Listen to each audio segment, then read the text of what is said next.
So 2026-এর plan হচ্ছে mango bonsai করা।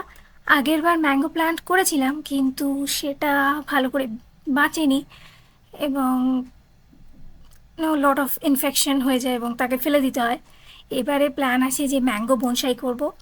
So এটা আমার ফার্স্ট টাইম বনসাই করা, মানে আমি কোনো দিন আগে করিনি। আমার খুব অ্যাট্রাকশন লাগছে বনসাই দেখে।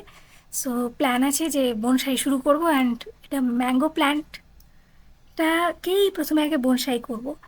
লিটল প্র্যাকটিস বলতে গেলে, বা ফার্স্ট ট্রাই। অলরেডি দুটো গাছের বেরিয়ে গেছে রুট, একটা ছোট্ট প্লান্টেরও দেখা দিয়েছে। বাকি দুটো আই এম ওয়েটিং যে বাকি দুটো যাতে হয়, দুটো প্লান্ট বেরোয়। অলরেডি একজন বেরিয়ে গেছেন। দুটো সিডের অলরেডি প্লান্ট বেরিয়েছে। লেটস সি, দেখা যাক। আই হোপ পুরো বনসাইটা করে আমি শেয়ার করতে পারবো।